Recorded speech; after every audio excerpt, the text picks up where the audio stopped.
The war room of Draxus Prime gleamed with the light of 1,000 conquered worlds. Holographic displays floated in the air, each one showing a different star system under Velcron control. Commander Tovan stood at the center of it all, his scales reflecting the blue light as he studied the newest addition to their empire. The Luminara had fallen in just 3 days. Their peaceful civilization had offered no resistance worth mentioning. Tovan remembered the looks on their faces as the orbital bombardment began. Fear, helplessness, submission. It was always the same with these weak species. "Another glorious victory," High Prelate Vesh said from his throne. The supreme ruler of the Velcron Empire was ancient, his scales darker than midnight. He had led their people for 2 centuries, expanding their territory across half the galaxy. "The Luminara worlds will provide excellent resources for our next campaign." Tovan bowed low. "Yes, Your Eminence. Their industrial capacity will be converted to military production within the month. Already, their people work in the factories." "Good. What of the reconnaissance reports from the Outer Rim?" A younger officer stepped forward, nervous energy radiating from him. "We have confirmed the presence of another species, Your Eminence. They call themselves humans. They control approximately 15 star systems near the galactic edge." Vesh laughed, a sound like grinding stones. 15 systems? How pathetic. They are barely worth our attention. "They have been monitoring our communications," the officer continued. "Our intelligence suggests they possess some form of stealth technology. We have detected their ships several times, but they always vanish before we can engage." Tovan waved a clawed hand dismissively. "Cowards who hide in the shadows. When we march on their worlds, they will scatter like all the others. No species in this galaxy can match our military might." The commander moved to a different display, pulling up what little data they had on humanity. The images showed bipedal creatures, soft-skinned and fragile-looking. Their ships appeared crude, their weapons primitive. Tovan had seen 100 species like them, all now serving the Empire in chains. "Shall I prepare the fleet, Your Eminence?" Tovan asked. Vesh considered this. "Send them an ultimatum first. Let them know the price of defiance. If they submit peacefully, we will only enslave half their population. If they resist, we will burn their worlds to ash." Far from Draxus Prime, on a space station orbiting a neutral trading world, Lieutenant Hyun sat in a dark corner of a bar. He nursed his drink slowly, watching the various alien species conduct their business. To anyone observing, he appeared to be just another trader, perhaps down on his luck. But Hyun was no trader. He was an intelligence officer for Earth's United Defense Force, and he had been stationed here for 3 years.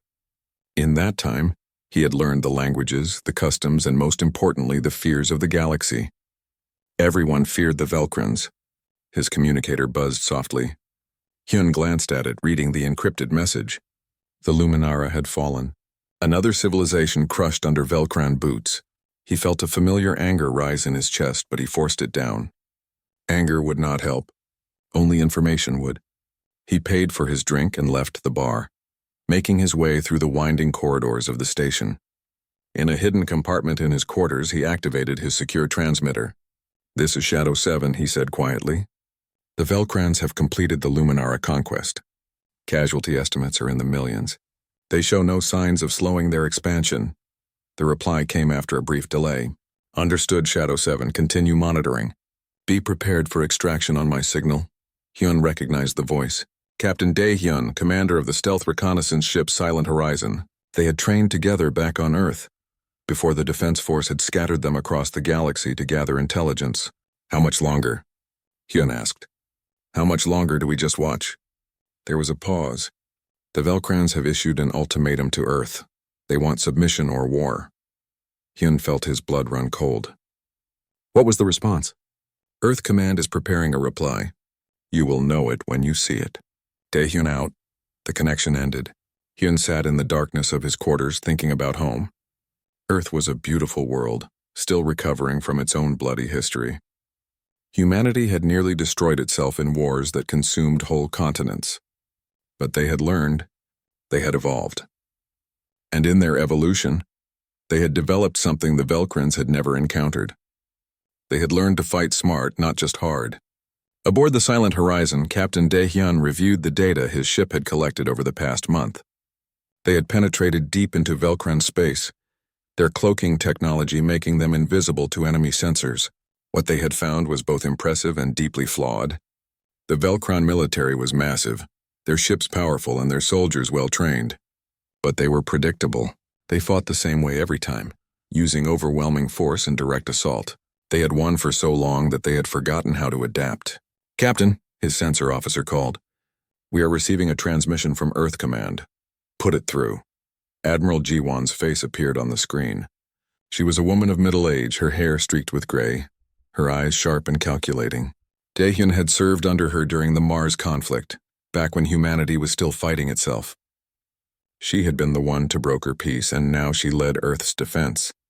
"Captain Daehyun," she said, "I trust you received the ultimatum?" "Yes, Admiral. The Velcrans expect surrender within 1 week. They will not receive it. Instead, we will be sending them a message they cannot ignore." "How soon can you return to Earth space?" Daehyun checked his navigation display. 36 hours at maximum speed. Make it 24. We are implementing Protocol Homecoming. Every ship, every asset is being recalled. The Velcrans think we are weak. They think we are unprepared. Let them come. They will learn the truth. The transmission ended. Daehyun turned to his crew. "You heard the Admiral. Set course for home. Maximum speed." As the silent horizon leaped into hyperspace, Daehyun allowed himself a small smile. For decades, humanity had been studying the Velcrans. They had analyzed every battle, every tactic, every weakness. Earth's military academies had run thousands of simulations, preparing for this exact scenario. The Velcrans were coming with 500 warships. They expected an easy victory. They were about to be very disappointed. Back on Draxus Prime, Commander Tovan assembled his fleet, 500 of the Empire's finest warships, carrying enough firepower to level continents. He stood on the bridge of his flagship, the Dominant Will, and watched as the fleet formed up in perfect military formation. "Set course for human space," he ordered. "We will arrive in their system and give them one final chance to surrender. If they refuse, we will demonstrate the cost of defying the Empire." His second-in-command, Sub-Commander Kreth, studied the tactical display. "Commander, should we not scout their defenses first? We know very little about their actual military capability." Tovan's eyes narrowed. "Are you questioning my strategy?" "No, Commander. I merely suggest caution." "Caution is for the weak," Tovan said. "We are Velcron. We have conquered hundreds of worlds. These humans will be no different. We will crush them in a week, perhaps less. Mark my words, Kreth. This will be the easiest campaign of my career." The fleet entered hyperspace, leaving Draxus Prime behind. None of them noticed the small cloaked ship that followed at a safe distance, recording everything. Hyun received the message while sleeping. His communicator vibrated with an emergency pattern, shocking him awake. He read the brief text and his heart began to pound. "Protocol Homecoming, execute." He began packing immediately, destroying any evidence of his true identity. Within an hour, he was on a transport heading to the edge of the neutral zone, where a human extraction ship would be waiting. As he looked out at the stars, he thought about what was coming. The galaxy had been at peace for so long, at least from humanity's perspective, but peace had been a gift bought with preparation. Earth had spent decades building its fleets in secret, developing technologies the other species could not imagine, training soldiers in tactics refined through centuries of human warfare. The Velcrans thought they had mastered war. They had conquered hundreds of species, none of whom had ever truly understood combat the way humans did. Soon they would learn the difference between winning battles and surviving a war. Soon they would understand why humanity had spent so long in silence, watching and waiting. The Velcran First Fleet was coming, and humanity was ready. The mining colony of New Haven hung in orbit around a rocky planet in the Tau Ceti system. 3,000 people called it home, most of them workers and their families. They extracted rare minerals from the asteroid fields, supplying the growing industrial needs of Earth's outer colonies. The work was hard, but the pay was good, and the view of the stars made it worthwhile. Nobody on New Haven knew what was about to happen. Commander Tovan stood on the bridge of the Dominant Will as his fleet emerged from hyperspace. 500 warships appeared in perfect formation, their weapons already charging. The tactical display showed the small mining station ahead, completely defenseless. "Scan the system," Tovan ordered. "Locate their military assets." His sensor officer worked quickly, running multiple sweeps. Commander, I am detecting minimal activity. The mining station, a few civilian transports, some automated cargo haulers. No military vessels present, Tovan laughed. They did not even bother to defend their territory. These humans are even more pathetic than I imagined. Sub-Commander Kreth studied the readings with a frown. It seems unusual, Commander. Surely they received our ultimatum. Why would they leave this system undefended? Because they are cowards, Tovan said. Or fools. Perhaps both. Open a channel to that station. The communication officer established the connection. A human face appeared on screen, a woman with dark hair and worried eyes. She identified herself as Station Director Park. This is Commander Tovan of the Velkran Empire, he announced. Your species has refused to submit to our authority. As punishment, your station will be destroyed. Evacuate if you can. You have 5 minutes. Director Park's face went pale. Please, we are civilians. We have families here, children. We have done nothing to you. Your existence is offense enough. 4 minutes. Dr. Yunji's voice cut through the communication channel before Director Park could respond. Commander Tovan, this is Dr. Yunji of Earth's Diplomatic Corps. I am transmitting from the UDF vessel Peacekeeper. Please let us talk. There is no need for violence. Tovan's expression twisted into contempt. Another weak human begging for mercy. There is nothing to discuss. Submit to the Empire or be destroyed. Those are your only options. We are not asking for mercy, Dr. Yunji said calmly. We are offering you a chance to reconsider. Leave this system now and no blood will be spilled. Stay and you will regret it. The entire Velkran bridge erupted in laughter. Tovan could barely contain his amusement. You threaten me? With what? I see no fleet. No weapons. Just empty space and helpless civilians. You see what we want you to see, Dr. Yunji replied. Last chance, Commander. Turn back. Your time for talk is over. Tovan cut the communication and turned to his weapons officer. Destroy the mining station. Let the humans watch their people die. The dominant will's main cannons charged with a high-pitched whine. Energy weapons locked onto New Haven. Tovan raised his hand, ready to give the order. That was when space itself began to shimmer. All around the Velkran fleet, the emptiness of space rippled like water. Shapes materialized, becoming solid and real, ships, hundreds of them, sleek angular vessels unlike anything the Velkrans had ever seen, painted black as the void itself. What? Tovan stumbled back from his display. Where did they come from? His sensor officer's voice was shaking. They were cloaked, Commander. Advanced stealth technology. They have been here the entire time. I count over 800 vessels. They have us completely surrounded. The human fleet had formed a perfect three-dimensional sphere around the Velkran formation. Every direction Tovan looked, he saw human warships, their weapons already aimed at his fleet. A new communication channel opened. This time a different human face appeared. Admiral Jiwan looked directly at Tovan with eyes that held no fear, only cold determination. Commander Tovan, she said, I am Admiral Jiwan of Earth's United Defense Fleet. You were warned. You chose to ignore that warning. You were about to murder 3,000 civilians. That was your mistake. Tovan tried to regain his composure. You cannot intimidate me with numbers. Our ships are superior. Our weapons more powerful. Our soldiers better trained. Are they? Admiral Jiwan's expression did not change. You have fought hundreds of battles against species who did not understand war. Who fought with honor and restraint. Who valued life above victory. She leaned forward. We are not them. We are humans. We have been fighting wars since before we could write. We have burned continents. We have split atoms. We have nearly destroyed ourselves a dozen times. And we learn from every single conflict. She paused, letting her words sink in. You wanted war, Commander Tovan. We tried to avoid it. We offered peace. We offered diplomacy. You responded by trying to murder our people. So now you will learn what war truly means. Now you will understand why we tried to spare you. Tovan's hand moved to his weapons control. All ships, attack pattern.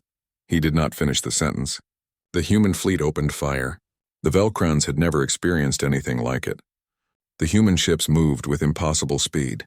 Their engines somehow more advanced than Velkran technology. They did not form rigid battle lines. Instead, they flowed like water, constantly shifting position, making it impossible to target them effectively. Human weapons were different too. Instead of simple energy beams, they fired a combination of kinetic rounds, guided missiles, and some kind of plasma that burned through Velcran shields like they were paper. The humans had studied Velcran technology for years, and they had designed every weapon specifically to counter it. Captain Minho commanded the destroyer Relentless from the heart of the battle. His ship danced between Velcran cruisers too fast for their gunners to track. He targeted the enemy's weak points with precision, the places where shields overlapped or armor was thinnest. "Port weapons fire," he ordered. "Now hard to starboard. Do not let them get a lock on us." The Relentless spun away as Velcran cannons fired at empty space. Minho's crew worked with practiced efficiency, each member knowing exactly what to do. They had trained for this. They had prepared for years. Around him, the rest of the human fleet executed Admiral Jiwan's battle plan with devastating effectiveness. The Velcrans fought with brute force, trying to overpower their enemies through sheer firepower. The humans fought with cunning, using tactics developed through thousands of years of warfare. They used feints, drawing Velcran ships out of formation before hitting them from unexpected angles. They used psychological warfare, targeting command ships first to create confusion. They used their superior speed to divide and conquer, isolating Velcran vessels before destroying them. On the dominant will, alarm screamed. Tovin watched in horror as his fleet fell apart around him. Ship after ship disappeared from his tactical display, either destroyed or crippled beyond repair. "This is impossible," he whispered. "How can they be so effective?" Sub-Commander Kreth was already working his controls frantically. "Commander, we need to retreat. We have lost over 200 ships in the first 10 minutes. At this rate, the entire fleet will be—" An explosion rocked the bridge as a human missile penetrated their shields. Fire erupted from control panels. The lights flickered. "All ships retreat," Tovan finally shouted. "Jump to hyperspace. Escape coordinates now." Those Velcran ships that could still move began the jump sequence. But the humans had anticipated this too. They focused their fire on the Velcran engines, crippling ships before they could escape. Out of 500 warships, only 37 managed to jump away. The dominant will was one of them, but barely. Its engines were failing, its weapons destroyed, half its crew dead or dying. Tovan sat in his ruined command chair, covered in the blood of his officers, his mind unable to process what had just happened. The Velcran Empire had ruled the galaxy for 3,000 years. They had never been defeated, never been challenged, and in less than an hour, a species they had dismissed as primitive had destroyed 90% of their fleet. Captain Daehyun's ship, the Silent Horizon, watched the battle from a safe distance. He recorded everything, sending the data back to Earth Command in real time. When the last Velcran ship jumped away, he allowed himself to breathe. "War is terrible," he said quietly to his crew. "But sometimes it is necessary. Sometimes you must fight because the alternative is slavery or death. The Velcrans gave us no choice."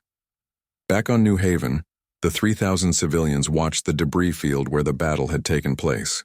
They had been seconds from death and now they were safe. Station Director Park stood in the observation deck, tears streaming down her face. "They saved us," she whispered. "They actually saved us."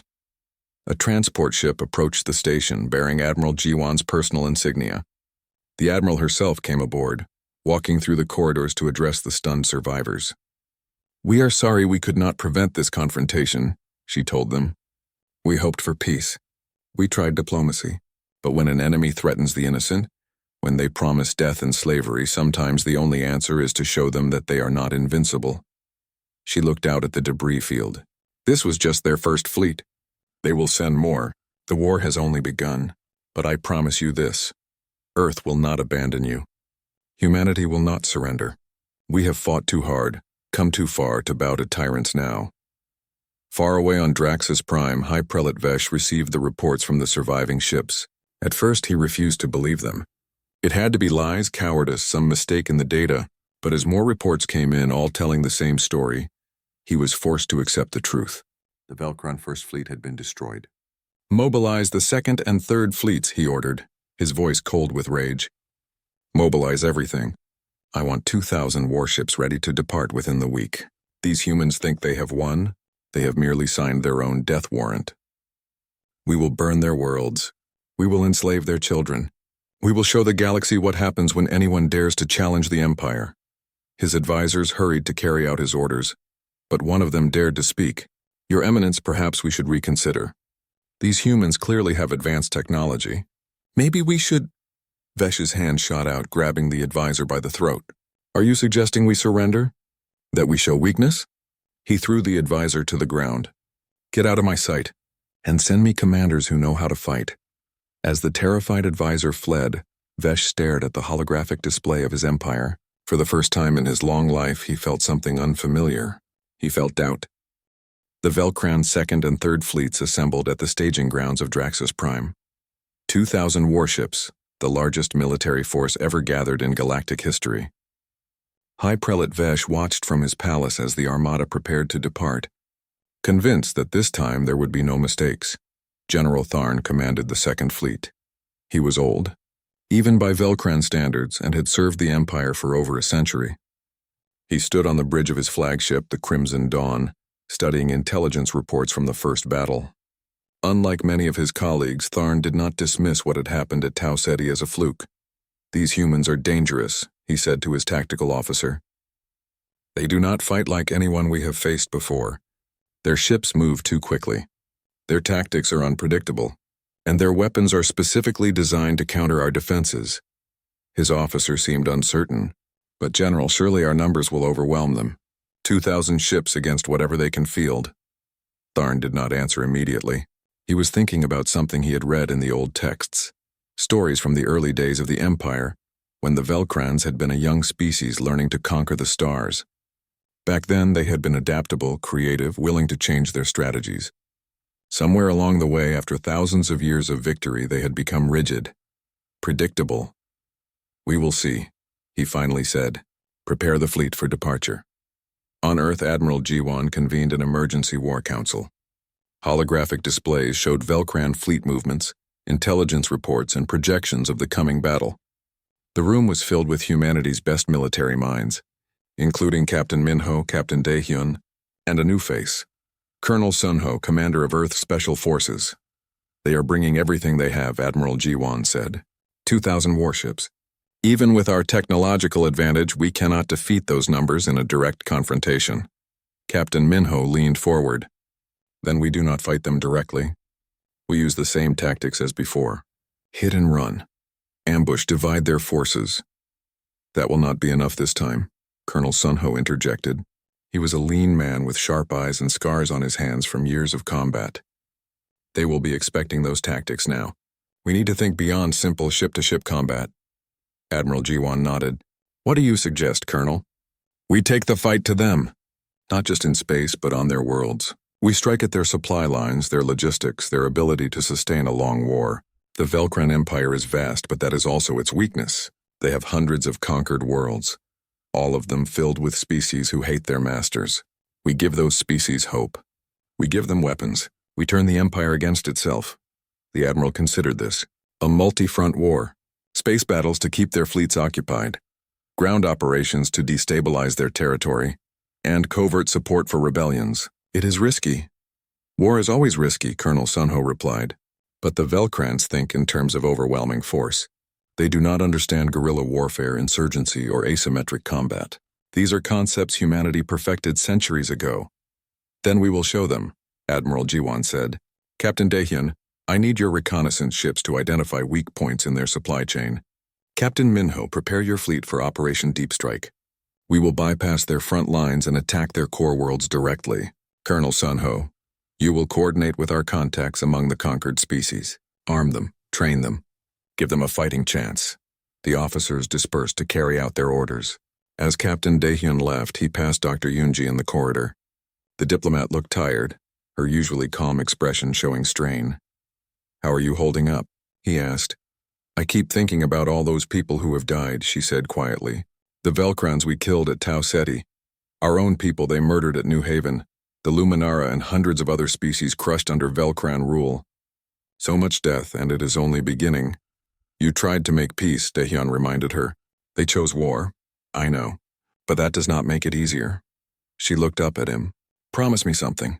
When this is over, if we win, promise me we will not become what they are, that we will not use our victory as an excuse to dominate others.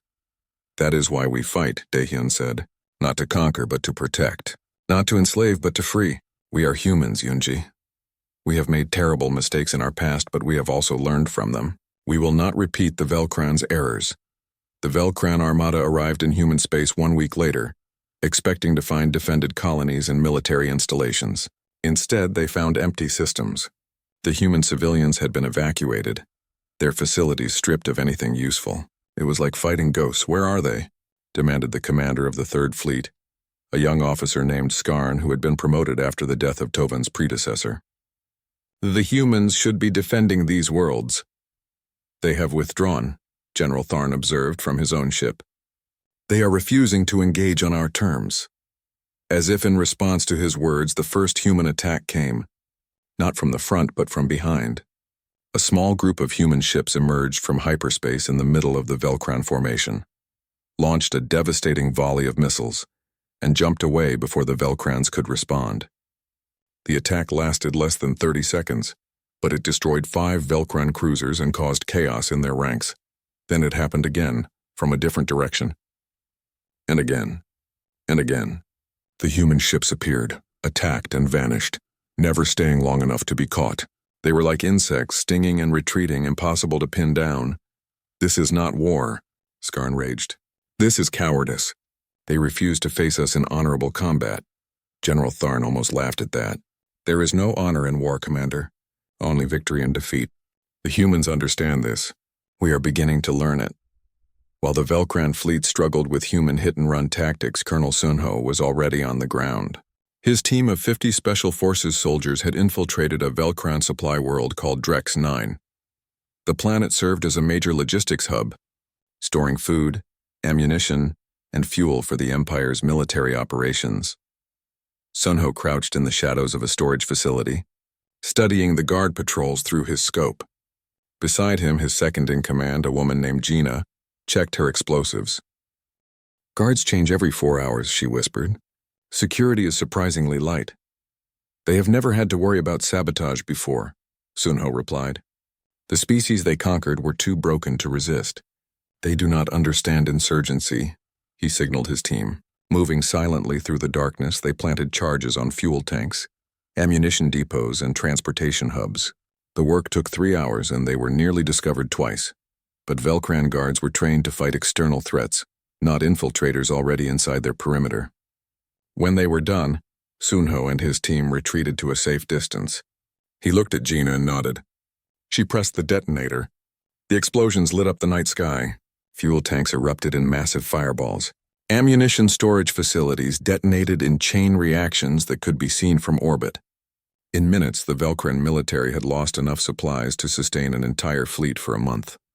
"Move out," Sunho ordered. Before they recover, his team vanished into the wilderness where a human stealth ship waited to extract them. As they flew away, Sunho watched the fires burning below. This was just one world. His team was just one unit. But across Velcran territory, dozens of other human special forces teams were conducting similar operations. Death by 1,000 cuts. On Luminara Prime, the recently conquered homeworld of the peaceful Luminara species, something unexpected was happening. Ambassador Kira stood before a gathering of her people in a hidden cavern beneath the capital city. The Luminara were a slender, graceful species with luminescent skin that glowed softly in the darkness. "The humans have proven that the Velcrans can be defeated," Kira told the assembled crowd. "We saw what happened at Tau Ceti. The Empire is not invincible. This is our chance to rise up, to reclaim our freedom." "But we are not warriors," someone in the crowd protested. "We have no weapons, no training. The Velcrans will crush us." "The humans are offering help," Kira replied. A human soldier stepped forward, one of Colonel Sunho's operatives. He opened a crate filled with weapons and equipment. "They will teach us to fight. They will provide arms and supplies. But more importantly, they have given us something we thought we had lost: hope." The Luminara looked at each other, fear and determination mixing in their glowing eyes. One by one, they stepped forward to take up arms. They would never be great warriors, but they did not need to be. They just needed to disrupt Velcran operations, to create chaos, to tie up enemy resources that could otherwise be used against humanity. Across the Empire, similar scenes were playing out on dozens of conquered worlds. The Velcrans had thought their iron grip was unbreakable.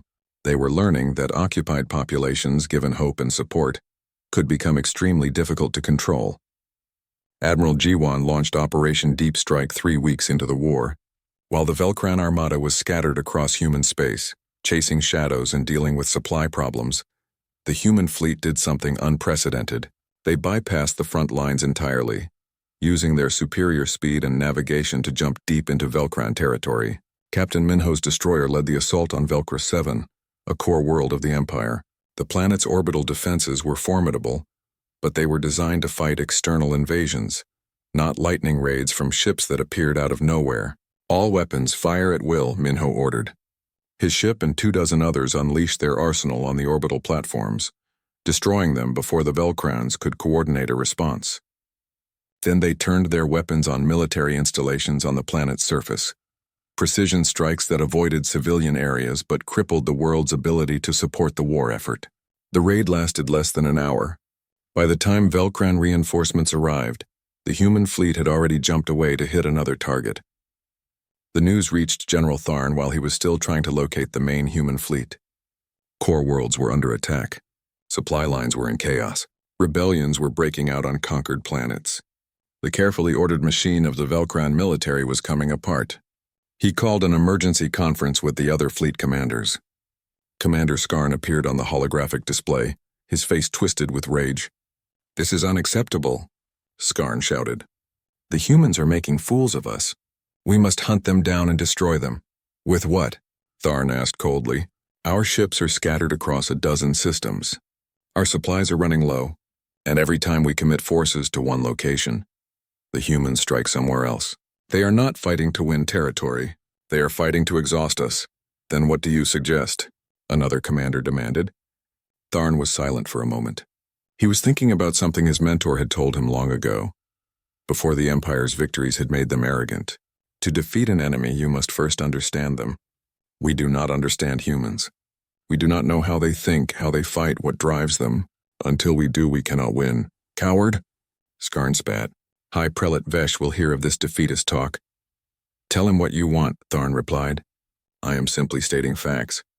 We have underestimated these humans from the beginning. They have studied us for decades while we ignored them. They know our weaknesses. They have planned for this war while we assumed victory was inevitable. He looked at the strategic display showing Velcran losses. In just 3 weeks, they had lost over 500 ships, had numerous supply worlds crippled, and were facing rebellions across a dozen conquered systems. The humans, by contrast, had lost fewer than 100 ships and were growing stronger as more species joined their cause. We cannot defeat them with our current strategy, Tharn said quietly. We need to change, adapt, learn.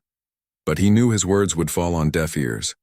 The Velcran Empire had ruled for so long that they had forgotten how to be anything but conquerors. And now that rigidity was destroying them. On Earth, Engineer Boyoung presented her newest creation to Admiral Jiwan. It was a ship design unlike anything previously built, incorporating lessons learned from the first battles. I call it the Phantom class, Boyoung explained. It can jump to hyperspace in combat, allowing it to appear and disappear almost at will. Combined with our cloaking technology, it will be nearly impossible to target. Admiral Jiwan studied the blueprints. How soon can we begin production? The first ships will be ready in 2 months. Mass production in 4. Make it 3 months for mass production, the Admiral said. We need every advantage we can get. The Velcrans are wounded, but they are not defeated. This war is far from over. 6 months into the war, the situation had changed dramatically.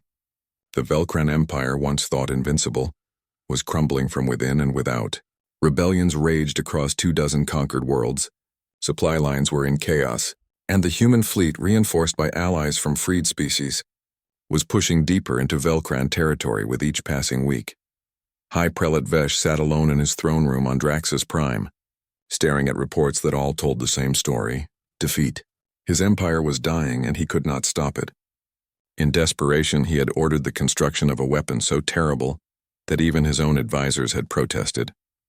The Starbreaker, a device capable of igniting a planet's core, destroying entire worlds. If we cannot have the galaxy, he whispered to himself, then no one will. Far from Draxus Prime, Admiral Jiwan assembled the largest human fleet ever gathered. 800 ships, including the new Phantom-class vessels that Engineer Boyoung had designed. They were joined by ships from the Luminara, from a dozen other freed species, all united in a single cause, to end the Velcran threat forever. "We are going to strike at the heart," Admiral G1 told her commanders. "Draxus Prime itself, the capital of the Empire. It will be the most heavily defended location in the galaxy. But if we can take it, the war is over." Commander Jihyun, leader of the carrier group that would spearhead the assault, studied the tactical displays. Intelligence suggests they have over 1,000 orbital defense platforms, extensive minefields, and the remnants of their fleet guarding the system. "Getting through that will cost us dearly." "I know," Admiral Jiwan said quietly, "but we have no choice. Our intelligence has confirmed that the Velcrans are building a doomsday weapon, something called the Starbreaker. If they complete it and deploy it, they could destroy Earth itself." Captain Minho slammed his fist on the table. "Then we stop them. Whatever the cost," Captain Daehyun spoke up from his position. "My reconnaissance ships have been mapping the defenses. There are weak points, but they are carefully guarded. We will need perfect coordination. Any mistake could be catastrophic." "We also have an ally inside," Admiral G1 revealed. She activated a holographic display showing a Velcran officer, General Tharn. "He has been secretly communicating with us for the past month. He disagrees with Vesh's scorched earth tactics and believes the Empire has lost. He is willing to help us, but at great risk to himself."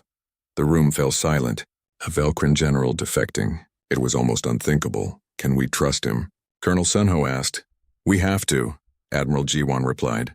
"He has already provided access codes to several defense systems. Without his help, our casualties would be triple what we are projecting." She looked around at her officers. These people who had fought so hard for so long. "This is the endgame. One way or another, the war ends at Draxus Prime. Make sure your people are ready." The assault began 3 days later. The human fleet emerged from hyperspace at the edge of the Draxus system, immediately coming under fire from long-range defense platforms. Commander Jihyun's carriers launched fighters and bombers, small craft that could weave through the defensive fire more easily than capital ships. "All ships, defensive formation," Jihyun ordered. "Let the fighters clear a path." The battle was chaos from the beginning. Human ships advanced slowly, methodically taking losses but steadily dismantling the outer defenses. The Velcran defenders fought with desperation, knowing that if their capital fell, everything was lost. On the surface of Draxus Prime, Technician Hana worked furiously at her console aboard the human stealth ship that had infiltrated the system days earlier. She was young, barely 25, but her skills in cyber warfare were unmatched. Her mission was to hack into the Velcran defense network and disable portions of the planetary shield. "I am in their secondary systems," she reported to her team leader, "but the primary shield controls are isolated. I cannot reach them remotely." "General Tharn said he would provide access," the team leader replied. "Give him time." True to his word, General Tharn was already moving. He walked through the command center on Draxus Prime with the authority of his rank, heading toward the shield control station. Guards nodded to him respectfully, never suspecting what he was about to do. At the control panel, he inserted a data chip, one provided by human intelligence. It contained a virus that would open backdoors in the defense network. As the program uploaded, Tharn thought about his long career. He had served the Empire faithfully for over a century, believing in its cause, its strength, its destiny to rule. But somewhere along the way, the Empire had lost its way. It had become cruel, wasteful, arrogant. The humans had shown him what the Velcrans had forgotten. That strength without wisdom was just brutality. That victory without honor was meaningless. The upload completed. Tharn walked away from the station, his heart heavy but his mind clear. He had chosen his side. High above, Hana felt the systems unlock. "I have access." Disabling shield sections 7 through 12. Gaps opened in the planetary defenses. Commander Jihyun immediately exploited them, sending strike groups through the openings to attack the orbital platforms from behind. The battle intensified, becoming a grinding war of attrition. Colonel Sunho led a different kind of assault. His special forces team, now numbering over 500 soldiers, had been inserted onto Draxus Prime days before the main attack. Their mission was to locate and destroy the Starbreaker facility before it could be activated. They moved through the underground tunnels of the city, guided by maps provided by General Tharn. Velcran security forces were everywhere, but they were focused on external threats. Infiltrators already inside their defenses. The facility should be 3 kilometers ahead, Sunho told his team. Heavy security. We go in fast and hard. But when they emerged into the facility chamber, they found something unexpected. The Starbreaker was already active, its massive core glowing with terrible energy. Velcran technicians worked frantically at control panels while guards took defensive positions. And standing before the weapon was High Prelate Vesh himself. "Humans," Vesh said, his voice echoing in the vast chamber. "You have come to stop me, but you are too late. The weapon is charging. In 30 minutes it will fire, and your precious Earth will burn." Sunho raised his weapon. "Shut it down now, or what?" "You will kill me?" Vesh laughed. "I am already dead. My empire is falling, my legacy is ash, but I will take you with me into the darkness." The firefight that erupted was brief but brutal. Sunho's team cut through the guards with military precision, but the Velcran technicians continued their work, keeping the weapon charging. Sunho fought his way to the control panel, but the systems were locked, requiring authorization codes he did not have. "I cannot shut it down," he shouted into his communicator. "We need someone with high-level access." General Tharn heard the call and made his decision. He left the command center and headed toward the Starbreaker facility, knowing it would expose his betrayal but not caring anymore. The Empire was not worth saving, but the future might be if the humans survived. In orbit, the battle reached its climax. High General Vorn, the Empire's greatest military mind, had finally taken personal command of the defense. Unlike the officers who had come before, Vorn actually understood the humans. He had studied their tactics, analyzed their battles, and developed counter-strategies. "They rely on speed and unpredictability," he told his fleet, "so we will be patient. Let them commit to their attacks, then spring traps. Use their aggression against them." Captain Minho found himself facing a Velcran fleet that actually adapted to his tactics. When he tried his usual hit-and-run approach, he found himself herded into kill zones. When he attempted to break off, he encountered prepared ambush positions. "This is different," he muttered, watching 2 of his destroyers take critical damage. "They are learning." Admiral Jiwan saw it too from her flagship. "Vorn is in command. He is a true strategist, not just a blunt instrument." This just became much harder. As the hours passed, human casualties mounted. They were winning, slowly pushing through the defenses, but at a terrible cost. Ships were burning, crews were dying, and on the planet below, a doomsday weapon was charging, aimed at Earth. In the Starbreaker facility, General Tharn arrived to find a scene of carnage. Dead guards lay everywhere. Colonel Sunho's team was pinned down by automated defenses, and the weapon countdown showed 15 minutes remaining. "I can stop it," Tharn called out. "I have the access codes." Sunho looked at the Velcran general with suspicion. "Why should I trust you?" "Because if I wanted you dead, I would not have come here," Tharn replied. He walked calmly to the control panel, ignoring the weapons aimed at his back. His claws moved across the interface with practiced ease. But before he could enter the shutdown sequence, a shot rang out. Tharn stumbled, looking down at the wound in his chest. High Prelate Vesh stood behind him, holding a weapon taken from a fallen guard. "Traitor," Vesh hissed. "You would betray your own species for these humans." Tharn fell to his knees but kept working at the console. "I betrayed nothing." "You betrayed what we once were." "The Empire I served believed in strength and honor. What you have created is just cruelty and fear." He managed to enter the first part of the shutdown code before Vesh fired again. Tharn collapsed, his blood pooling on the floor. But his sacrifice had not been in vain. The weapon's charging sequence had been disrupted. Colonel Sunho did not hesitate. His shot took Vesh in the chest, dropping the High Prelate. Then he was at the console, trying to complete what Tharn had started. But the system was failing, damaged by the interrupted shutdown. "I need help," he shouted. "Someone who understands Velcran technology." A human prisoner stumbled forward from a cell that had been blown open in the fighting. She was thin, beaten, but her eyes were sharp. "I am Sora. I was an engineer before they captured me. Let me see." Together, working frantically as the countdown continued, Sunho and Sora fought to disable the weapon. Above them, the battle in space raged. Around them, the remnants of their team held off Velcran reinforcements. With 3 minutes remaining, Sora found the solution. "We cannot shut it down completely, but I can redirect it. Instead of Earth, it will target the empty space between systems." "Do it," Sunho ordered. Sora's fingers flew across the controls. The weapon's targeting systems realigned, and when the countdown reached 0, the Starbreaker fired, its terrible beam lancing out into empty space, harming nothing. In orbit, High General Vorn watched as the weapon fired harmlessly into the void. He understood immediately what it meant. Vesh's last card had been played and defeated. The Empire was truly finished. He opened a channel to Admiral Jiwan. "This is High General Vorn. I am authorized to negotiate a ceasefire. We surrender." Admiral Jiwan's face appeared on his screen, showing exhaustion and relief in equal measure. "What are your terms?" "We have no terms," Vorn replied. "We have lost. The only question now is whether you will show us the mercy we never showed others." Admiral Jiwan looked at the devastation around her, the burning ships, the lives lost. She thought about New Haven, about the Luminera, about all the species crushed under Velcran boots. She could order the complete destruction of Draxus Prime. No one would blame her, but that was not who humans were. "Ceasefire accepted," she said. "All ships hold fire.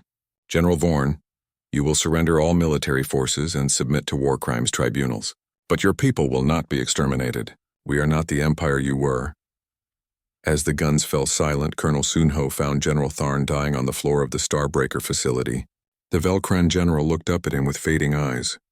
"Did we stop it?" Tharn whispered. "Yes," Sunho said. "You stopped it. You saved millions of lives." "Then perhaps there is hope for my people," Tharn murmured. "Learn from our mistakes, human. Never become what we were." He died moments later, the first Velcran to give his life for something greater than the Empire. The war was over, but the work had just begun. Admiral Jiwan stood on the bridge of her flagship, looking down at Draxus Prime. The planet's surface showed scars from the battle, smoke rising from destroyed military installations. But the cities remained largely intact, and millions of Velcran civilians looked up at the sky, wondering what would happen to them now. "Admiral," Commander Ji-hyun reported, "all Velcran military forces have surrendered. We have secured the orbital platforms and defense networks. The planet is ours." "It is not ours," Jiwan corrected gently. "It belongs to the Velcran people. We are just here to ensure they do not threaten anyone again." She thought about the long path that had brought them here. The war had lasted 8 months from first contact to final victory. Humanity had lost over 200 ships and 30,000 soldiers. The Velcrans had lost far more. Most of their fleet, their empire, and their identity as conquerors. Now came the harder part: building peace. Colonel Sunho's team had secured the Starbreaker facility and arrested the surviving Velcran leadership. He stood over the body of General Tharn, the defector who had saved Earth at the cost of his own life. A Velcran who had chosen honor over loyalty to a corrupt empire. "We should bury him with full military honors," Sunho said to his second-in-command, Gina. He was an enemy, but he died a hero. Beside him, Sora sat against a wall, exhausted but alive.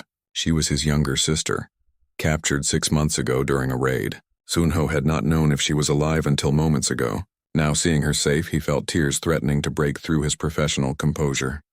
"You found me," Sora said, her voice weak but steady. "I never stopped looking," Sunho replied, kneeling beside her. "I am getting you home." Around them, human medics were treating wounded prisoners.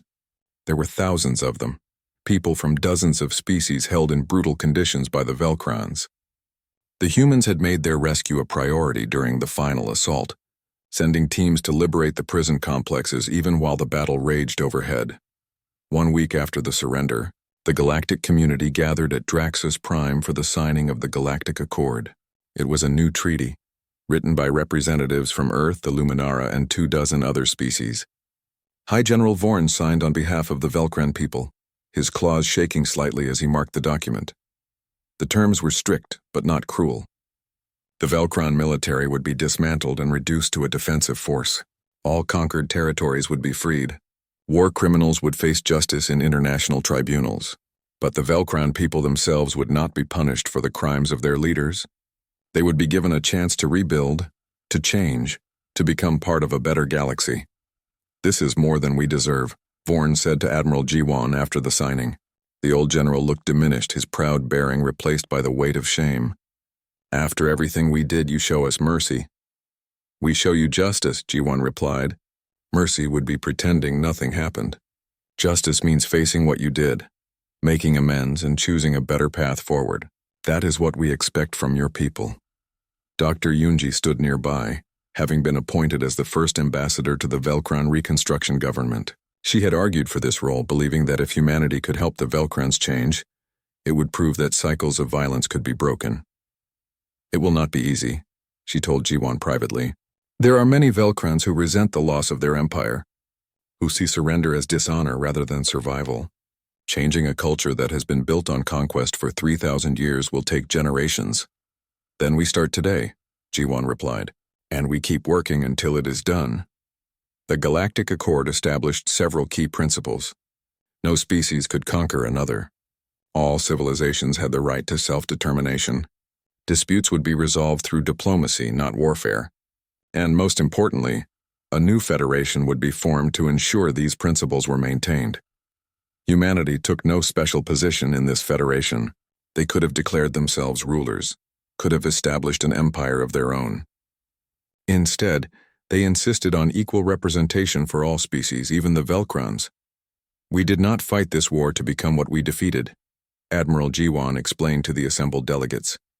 We fought because there was no other choice. Now that peace is possible, we choose it. We choose cooperation.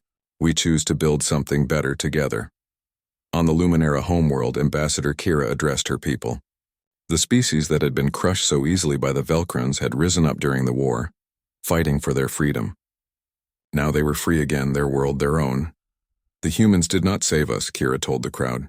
They gave us the tools and the hope to save ourselves.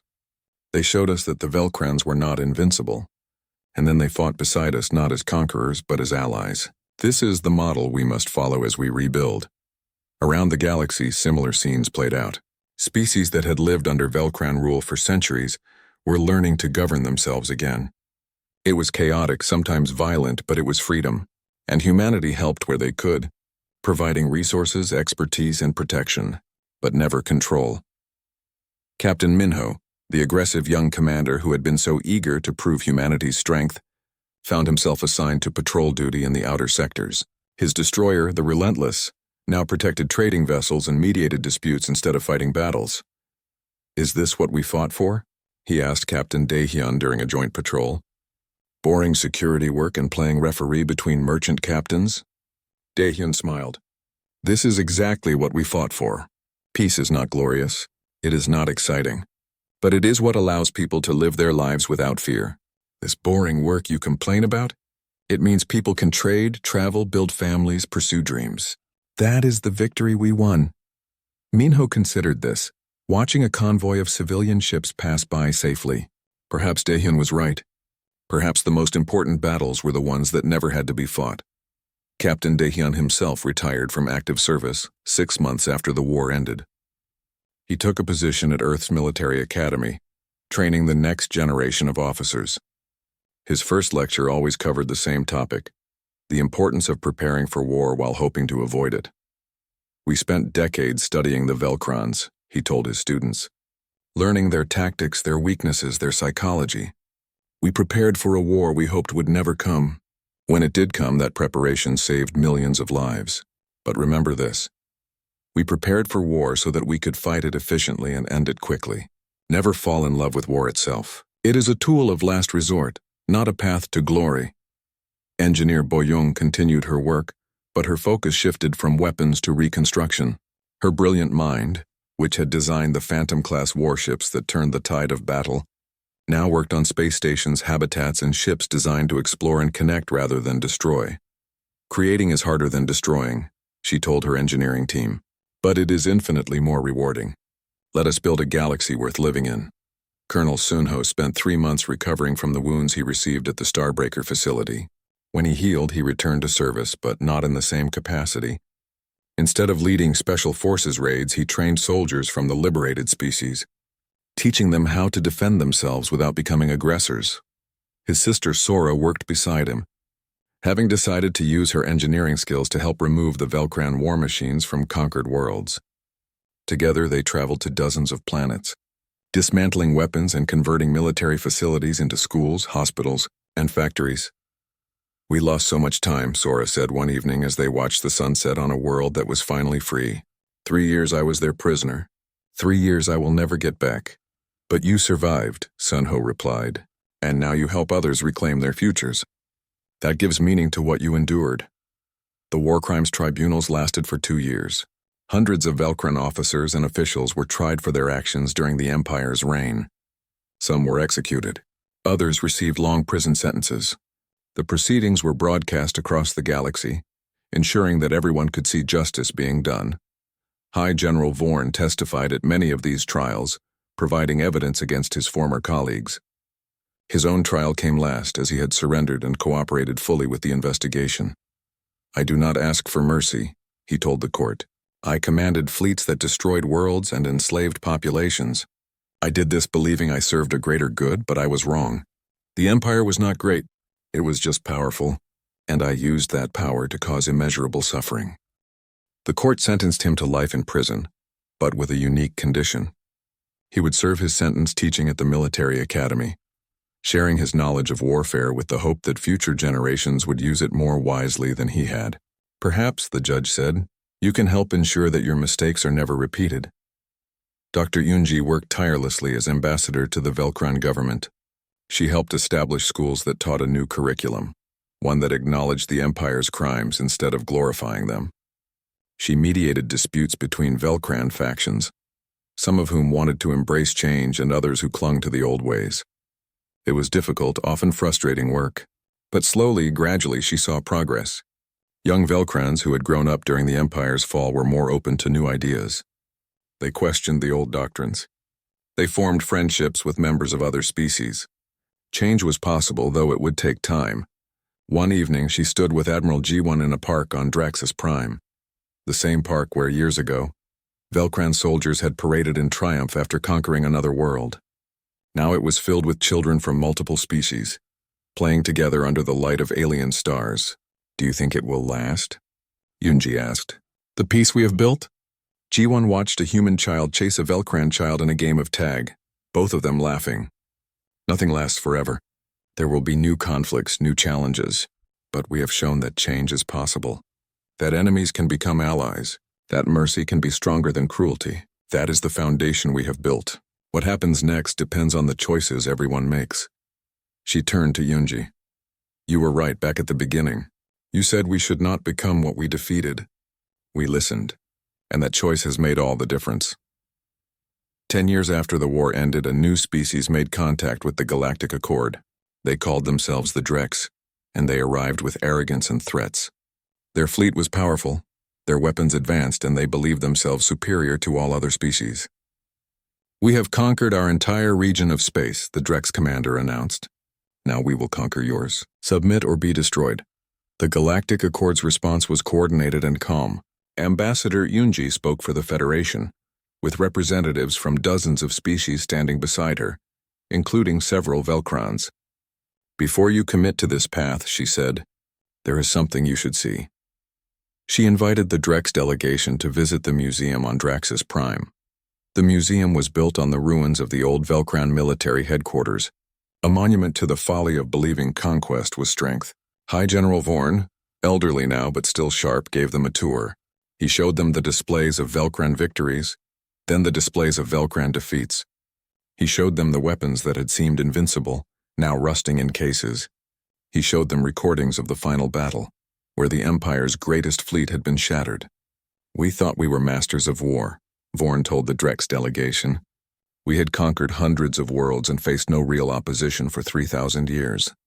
We believed ourselves invincible. Then we encountered a species that had actually studied war, that understood its true nature, that fought only when necessary but fought to win. He led them to the final exhibit, a holographic display showing the signing of the Galactic Accord.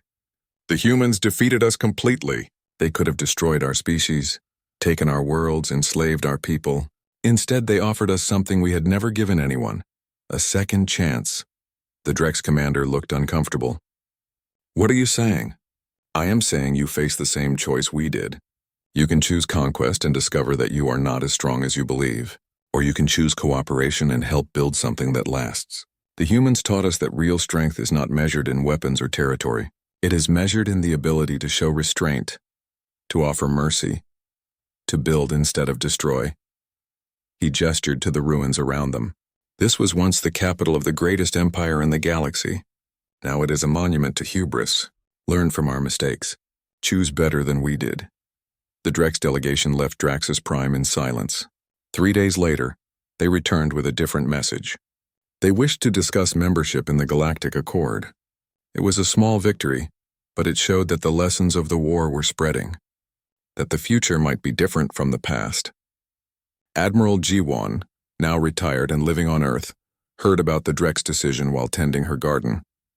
She smiled, thinking about how far they had all come. The war had been terrible, but it had taught the galaxy something important. That peace was worth fighting for, and that former enemies could become friends if both sides were willing to try. In a classroom on Draxus Prime, a Velcran teacher taught history to a mixed group of students. Velcran, human, Luminara, and others. She taught them about the Empire's rise and fall, about the war with humanity, about the cost of arrogance and the value of humility. Remember this, she told them. Power without wisdom leads to destruction. Victory without honor is meaningless. The Empire fell because it forgot these truths. We must never forget them again. A human student raised her hand. But teacher, if the humans had not been prepared for war, would the Empire still be ruling? The teacher paused, choosing her words carefully. That is the paradox of peace. Sometimes you must be capable of war to prevent it. The humans understood this. They prepared for conflict while hoping to avoid it. When war came, they fought with devastating effectiveness. But when they won, they showed mercy. That is the balance we all must learn. In the end, that was the lesson the galaxy took from the war. That strength and compassion were not opposites. That the greatest warriors were those who fought only when necessary and showed mercy when possible. That peace was not the absence of conflict, but the choice to resolve differences without violence. The Velcran Empire had claimed to master war, but they had only mastered violence. Humanity had shown them the difference, and in doing so, they had given the galaxy hope for a better future, one where different species could live together, work together, and build something greater than any empire had ever been. A future where children from different worlds could play together in parks, where former enemies could become allies, where the lessons of the past informed a wiser present. It was not a perfect peace. There were still conflicts, still disagreements, still moments of tension, but there was also cooperation, understanding, and the shared memory of how bad things could be when war was glorified instead of prevented. The memorial orbiting Earth listed the names of every human who had died in the war. Admiral G1 visited it once a year, reading the names and remembering. They had paid a terrible price for peace, but looking at the thriving civilization that had emerged from the ashes of war, she believed it had been worth it.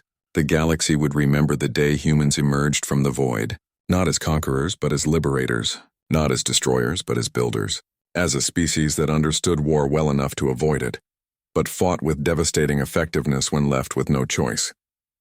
And most importantly, as a species that chose mercy over revenge even when revenge would have been easier. That was the true victory. Not the battles won, but the peace that followed. Not the empire destroyed, but the civilization built in its place. Not the enemies defeated, but the friends made from former foes. In the end, the aliens had claimed to master war. Then a human fleet emerged from the void and taught them what war truly meant, and in doing so taught the galaxy what peace could be.